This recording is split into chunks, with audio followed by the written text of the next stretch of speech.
Bismillahirrahmanirrahim. Assalamualaikum warahmatullahi wabarakatuh. Innal hamdalillah wa bihi nasta'inu ala umurid dunya waddin. Wassalatu wassalamu ala ashrafil anbiya'i wal mursalin. Usikum wa nafsi bitaqwallah faqad fazal muttaqun wa ba'd. Ihwanu fiddin rahimakumullah. Bapak-bapak dan ibu-ibu sekalian, alhamdulillah kita bisa berjumpa lagi. Mari kita berdoa pada Allah Subhanahu wa taala, semoga perjumpaan ini memberikan manfaat bagi kita semuanya. Saya wasiatkan pada diri saya juga pada semuanya, marilah kita tingkatkan takwa kepada Allah Subhanahu wa taala. Pada satu waktu datang seorang sahabat di hadapan Rasulullah. Sahabat ini berkata, "Ya Rasulullah, qul li fil Islam qawlan la as'alu ahadan ghairak." Ya Rasulullah, tolong definisikan kepadaku tentang Islam. Definisi yang sederhana. Kemudian definisimu tersebut aku jadikan landasan buat kehidupanku, dan aku beramal di atas landasan tersebut. Dan aku tidak mau tanya orang lain lagi, biar aku beramal sampai mati. Iman fiddin rahimakumullah.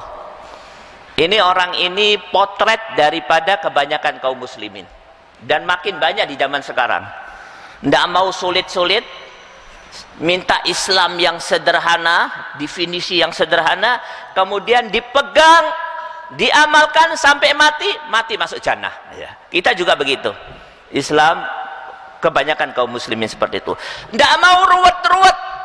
Jangan bingungkan saya dengan definisi Islam yang gampang, tapi aku yang benar, aku pegang sampai mati, aku masuk jannah. Dijawab oleh Rasulullah dengan jawaban yang bagus pula, gampang, tidak ruwet. Apa kata Rasulullah? Qul amantu billah summastaqim. Lakukan dua hal, cukup. Itu akan menjadikan kau berada di jalan yang lurus, yaitu aku beriman kepada Allah dan kemudian istiqamah. Iman fiddin rahimakumullah. Yang pertama sudah kita amalkan, beriman kepada Allah, ya, sudah, tinggal disempurnakan akidah kita sehingga iman kita benar. Nah, yang kedua ini yang perlu kita bahas pada kesempatan kali ini, al istiqamah. Apa itu istiqamah?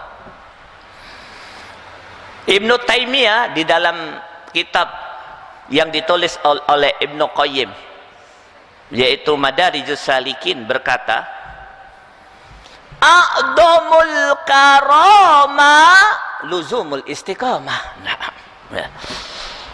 Perlu kita bahas tentang istiqamah ini, karena sebagian ulama mengatakan seseorang dikatakan berhasil saumnya, seseorang dikatakan mendapatkan Lailatul Qadar, salah satu tandanya setelah Ramadan, mulai tanggal 1 Syawal sampai selanjutnya dia istiqomah. Ya, istiqomah. Maka berhasil saum seseorang kalau dia istiqomah. Kalau dia tidak istiqomah, dia tidak dapat apa-apa di saumnya kecuali kurma dan kolak. Nah, apa itu istiqomah? Kata Ibnu Qayyim, kata Ibnu Taimiyah, a'dhamul karama luzumul istiqomah. Karomah terbesar adalah istiqomah. Karomah itu apa sih? Keistimewaan yang Allah berikan kepada hambanya. Contoh, mujahidin Afghanistan, masih muda-muda, kecil-kecil, bisa membakar sekian puluh tank Rusia dengan satu korek api, satu kotak korek api. Ini namanya karomah, ya. Atau karomah yang lain, para syahid, ya, waktu syahid kelihatan senyum, darahnya mengalir, baunya wangi, itu karomah. Nah, kata Ibnu Taimiyah, a'dhamul karomah luzumul istiqomah. Karomah yang terbesar yang Allah berikan kepada hambanya istiqomah. Kalau dia tetap istiqomah, maka sebenarnya kita ini punya peluang untuk mendapatkan karomah. Istiqomah itu seperti apa? Mari saya ceritakan satu kejadian yang menggemparkan Saudi Arabia. Diceritakan oleh seorang dokter di satu rumah sakit pemerintah di kota Riyadh. Kejadiannya belum terlalu lama. Nah, kata dokter tersebut, wallah, aku ini menerima pasien yang sakit kemudian mati di rumah sakit itu ratusan. Tapi pasien yang ini spesial lain daripada yang lain. Siapa dia? Seorang anak muda, baru SMA, menengah atas sekolahnya, SMA. Dia meninggal karena kena peluru nyasar. Dibawa oleh orang tuanya, ibu bapaknya di dalam ambulan, dalam keadaan kritis, dibawa ke rumah sakit. Di dalam ambulan tersebut dia sudah berkata kepada ibunya, Bu, Pak, jangan khawatir, sebentar lagi aku akan mati. Tidak usah sedih, tenangkan hatimu, aku mencium bau surga. Selalu ngomong begitu. Sampai di rumah sakit dalam keadaan kritis dia bicara begitu. Akhirnya dia kritis, para dokter bingung menyiapkan segala sesuatu, ngasih napas tambahan segala macam. Apa kata dia? Saudara-saudara sekalian, jangan kau repotkan diri kalian. Aku mencium bau surga, sebentar lagi aku mati. Dan akhirnya meninggal. Iwan Fiddin rahimakumullah. Sebelum meninggal apa yang dia lakukan? Subhanallah. Dia panggil kedua orang tuanya untuk mendekat, dicium kening keduanya, kemudian menyampaikan salam kepada saudara dekatnya, kemudian mengucapkan asyhadu an la ilaha illallah wa asyhadu anna muhammadar rasulullah. Meninggal. Seperti yang dikatakan oleh Allah, yusabbitullahu alladina amanu bil qawli tsabit fil hayatid dunya wa fil akhirah. Ya. Allah berfirman di dalam surat Ibrahim ayat 27. Allah Subhanahu wa taala meneguhkan dia dengan kalimat la ilaha illallah di dunia dan di akhirat. Setelah meninggal, dicuci, dimandikan mayatnya oleh penjaga mayat. Dia bersaksi, namanya Ziauddin. Apa kata dia? Wallahi, saya sudah memandikan ratusan mayat di rumah sakit ini, tapi mayat ini spesial lain daripada yang lain. Apa keistimewanya? Kata Ziauddin, 3 keistimewanya. Yang pertama, keningnya berkeringat. Jarang ada mayat keringnya berkeringat. Yang kedua, subhanallah, saya pegang tangannya masih lentur, ya, dan masih hangat. Dan yang ketiga yang paling istimewa, tangannya, jarinya begini, ya, seperti orang at-tahiyat.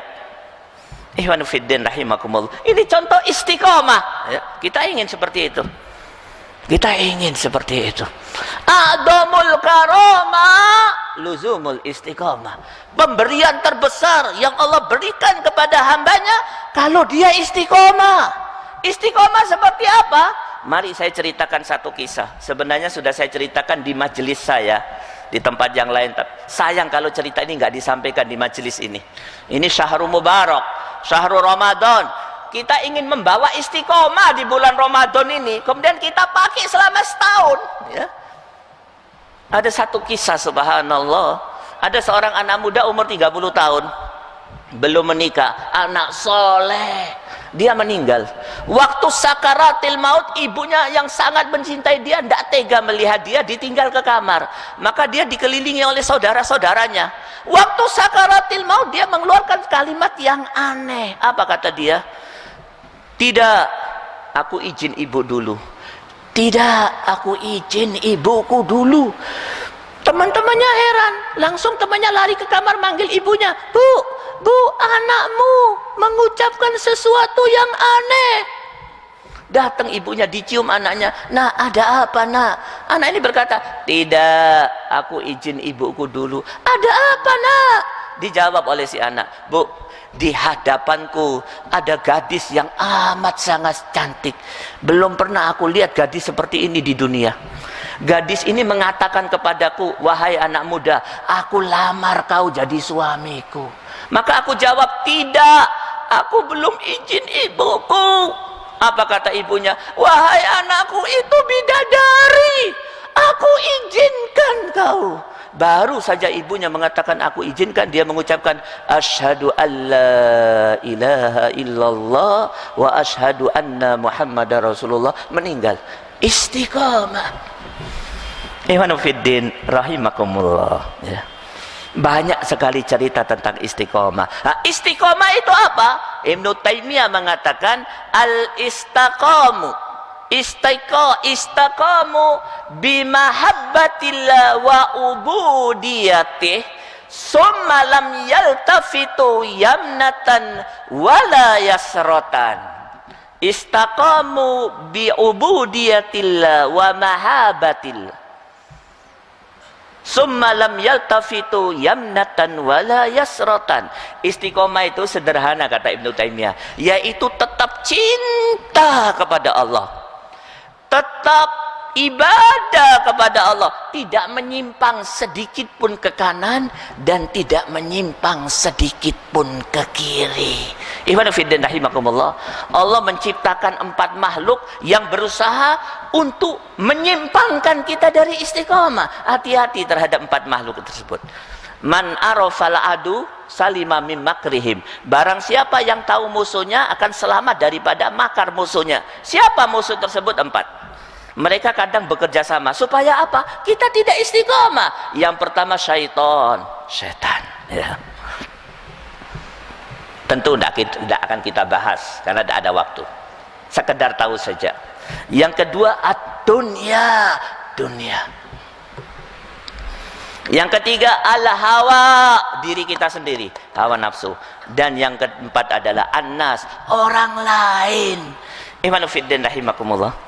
Di samping itu juga ada 2 lagi yang dijelaskan oleh Allah di dalam Al-Quran sehingga kita tidak istiqomah. Yang 2 tersebut adalah kebanyakan manusia. Wa entote aksara man fil ard yudilluka an sabilillah. Ya. Hari ini kaum muslimin kalah.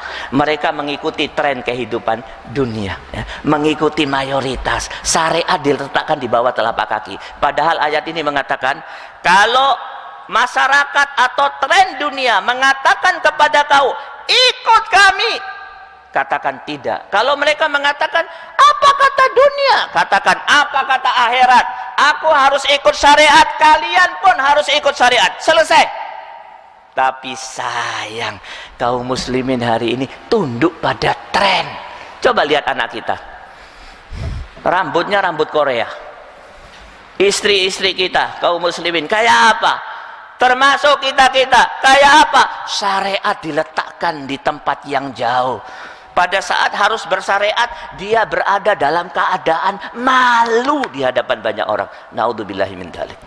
Yang kedua, siapa yang menjadi penghambat kita sehingga kita tidak bisa istiqomah? Nah, ini yang penting. Allah Subhanahu wa taala menjelaskan di dalam surat 45 ayat 18-19. Apa kata Allah? Summa ja'alnaka ala syari'atin minal amr fattabi'ha wala tattabi ahwa alladina la ya'lamun innahum la yughnu anka minallahi syai'a. Subhanallah. Apa kata Allah? Muhammad, ikuti syariat. Ikuti syariat. Jangan kau ikuti orang-orang yang tidak faham syariat. Karena orang yang tidak faham syariat tidak akan bisa menyelamatkan kau di hadapan Allah Subhanahu wa taala. Ini musuh besar sehingga kita tidak istiqomah, mengikuti orang yang tidak faham syariat. Kenapa diikuti? Pejabat, profesor, doktor selalu muncul di TV. Tongkrongannya Masya Allah, sehingga kebanyakan orang silau mengikuti, taat kepadanya. Padahal Allah Subhanahu wa taala mengatakan kalau tidak faham syariat tinggalkan. 2 hal ini ya yang selalu menyebabkan kita tidak istiqomah. Mayoritas masyarakat atau tren kehidupan dunia dan pemimpin orang atau siapapun yang tidak faham syariat. Di samping 4 tadi, maka ikhwan fillah rahimakumullah, mari kita tetap istiqomah. Seperti apa? Mari saya ceritakan satu kejadian yang terjadi di Jawa Barat. Subhanallah ya. Waktu saya tinggal 2 menit. Di Jawa Barat itu ada seorang nenek-nenek. Dari rumahnya ke masjid 5 waktu dia ke masjid. Tidak pakai tongkat, wala kacamata. Umurnya sudah 80-90 tahun, 80 sampai 90 tahun. Dan datangnya selalu sebelum adzan. padahal tidak punya jam wala HP, tidak punya alarm. Ditanya oleh para aktivis muslim, "Nek, kenapa nenek bisa hebat seperti ini? Tidak pernah sholat, padahal rumahnya dari rumah ke masjid harus melewati dakian-dakian. Tidak pernah terlambat, 5 waktu." Dijawab oleh nenek dengan jawaban sederhana, "Nak, ini sudah saya lakukan 40 tahun. 40 tahun sejak aku gadis, belum menikah, belum punya anak, aku sudah jalani ini, istiqomah." Ibnu Fiddin rahimakumullah, kalau Bapak lihat televisi acara sholat di Masjid Nabawi, ya, selalu ada kan setiap hari itu. Kalau Bapak amati di soft pertama sebelah kanan, ada seorang namanya Haji Muhammad. Dia pakai sorban Bengali. Dia orang Afghanistan. Selalu ada fotonya. Kenapa? Karena dia sholat di soft pertama selama 5 kali sholat 49 tahun. 49 tahun. Haji Muhammad namanya. Masih ada gambarnya, sampai sekarang masih ada. Dia pak teknisi pipa. Dia tidak pernah mau menjalin hubungan bisnis yang menyebabkan dia tidak bisa sholat. 5 waktu dia di masjid. Dan selalu di soft pertama, selalu di sebelah kanan imam. Sebelah kanan ya. Sebelah kanan di tempatnya itu. 49 tahun.